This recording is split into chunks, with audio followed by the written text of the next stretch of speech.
Hello friends, Bashas kitchenல இன்னைக்கு நம்ம hotel Saravana Bhavan style vegetable kurma வீட்டில் எப்படி செய்யறதுன்னு பார்க்க போகிறோம். ரொம்ப ஈஸியாக சிம்பிளாக இந்த வெஜிடபிள் குருமா எப்படி செய்யறதுன்னு வாங்க பார்க்கலாம். இந்த குருமா செய்யறதுக்கு நான் அரை முடி தேங்காய் எடுத்திருக்கேன். இதில் 1 டீஸ்பூன் அளவுக்கு சோம்பு, 2 டீஸ்பூன் அளவுக்கு கசகசா எடுத்துக்கோங்க. அதில் ஒரு 10லேருந்து 15 முந்திரி பருப்பு சேர்த்து இது எல்லாத்தையும் ஒரு மிக்ஸி ஜாரில் சேர்த்து நம்ம அரைச்சி எடுத்து வச்சுக்க போகிறோம். இந்த குருமாக்கு இந்த கிரேவியோட ரிச்னஸ்க்கு இந்த மாதிரி தான் நம்ம அரைச்சி இதை ரெடி பண்ணி எடுத்து வச்சுக்கணும். தேவையான காய்கறி எல்லாம் இங்கே நான் கட் பண்ணி எடுத்து வச்சுருக்கேன். உருளைக்கிழங்கு, பட்டாணி, அப்புறம் கேரட், பீன்ஸ், வெங்காயம், தக்காளி இந்த மாதிரி எடுத்து வச்சுக்கோங்க. 2 வெங்காயம் 2 தக்காளி நான் இங்கே கட் பண்ணி எடுத்து வச்சுருக்கேன். இப்போது ஒரு பேனில் 4லேருந்து 5 டேபிள் ஸ்பூன் அளவுக்கு எண்ணெய் விட்டுக்கோங்க. எண்ணெய் சூடானதுக்கப்புறமா இதில் சோம்பு,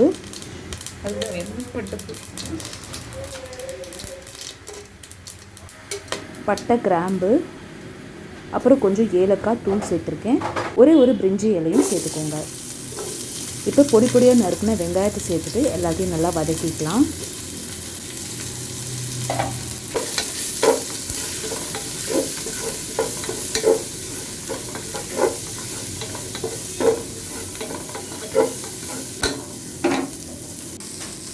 ஒரு கொத்து கருவேப்பிலை, அப்புறம் தேவையான அளவு உப்பு சேர்த்துட்டு நம்ம வெங்காயத்தை இன்னும் கொஞ்சம் நேரம் வதக்கிக்கலாம்.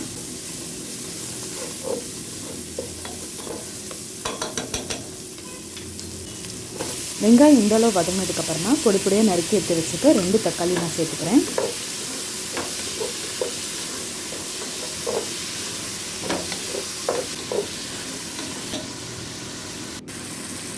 அடுத்ததாக இதில் 1 டீஸ்பூன் அளவுக்கு இஞ்சி பூண்டு பேஸ்ட் சேர்த்துக்கோங்க. அதையும் நல்லா வதங்க விடுங்க.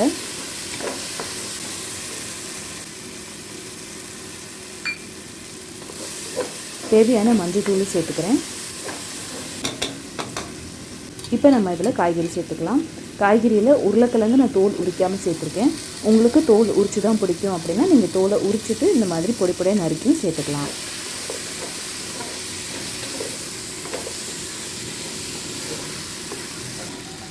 உருளைக்கிழங்க ஒரு 2லேருந்து 3 நிமிஷம் ஃபஸ்ட்டு வதங்க விடுங்க.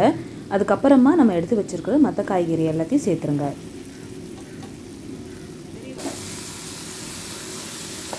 இப்போ இந்த மசாலாவோட எல்லாத்தையும் நல்லா மிக்ஸ் பண்ணிக்கலாம்.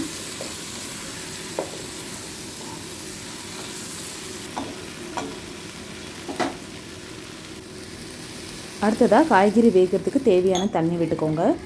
1 கிளாஸ் அளவுக்கு தண்ணி விட்டுருக்கேன்.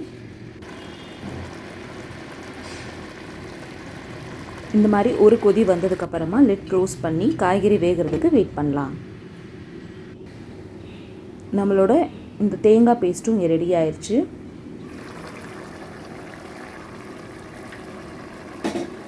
இந்த ஸ்டேஜில் நம்மளுக்கு காய்கறி எல்லாம் நல்லா வெந்துருச்சு. இப்போ இதில் நம்ம மசாலா பொடி சேர்த்துக்கலாம். மசாலா பொடியில் 2 டீஸ்பூன் அளவுக்கு தனியாத்தூளும் 2 டீஸ்பூன் அளவுக்கு வெறும் மிளகாத்தூளும் சேர்த்துருக்கேன். காரம் நிறையா வேணான்னு நினச்சிங்கன்னா 1 டீஸ்பூன் சேர்த்துக்கோங்க. இன்னும் கொஞ்சம் தண்ணி விட்டு எல்லாத்தையும் நல்லா கிளறி விட்டுக்கோங்க. இப்போ மசாலாவோட பச்சை வாசனை போகணும். மூடி வச்சு ஒரு 10 நிமிஷம் வேக விடுங்க. மசாலாவோட பச்சை வாசனை போனதுக்கப்புறமா நம்ம அரைச்சி எடுத்து வச்சுருக்க தேங்காய் அப்புறம் முந்திரி பருப்பு பேஸ்ட்டை இதில் சேர்த்துருங்க. கிரேவியோட திக்னஸ் கேப்ப இன்னும் கொஞ்சம் தண்ணி விட்டு எல்லாத்தையும் நல்லா மிக்ஸ் பண்ணி இப்போ இதை நம்ம கொதிக்க விட போகிறோம்.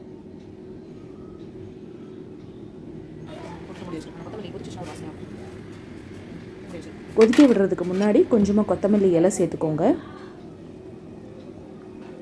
மூடி வச்சு ஒரு 5லேருந்து 7 நிமிஷம் கொதிக்க விடுங்க. அவ்வளோதான், நம்மளோட Saravana Bhavan hotel style vegetable kurma recipe தயாராகிடுச்சு.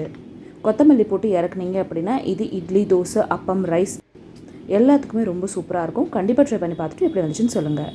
இந்த வீடியோ உங்களுக்கு பிடிச்சிருந்துச்சுன்னா இந்த வீடியோக்கு லைக் கொடுங்க. சேனல் ஃபஸ்ட் டைம் பார்க்குறீங்கன்னா கண்டிப்பாக சப்ஸ்கிரைப் பண்ணுங்கள். தேங்க்யூ ஸோ மச் ஃபார் வாட்சிங். Bye.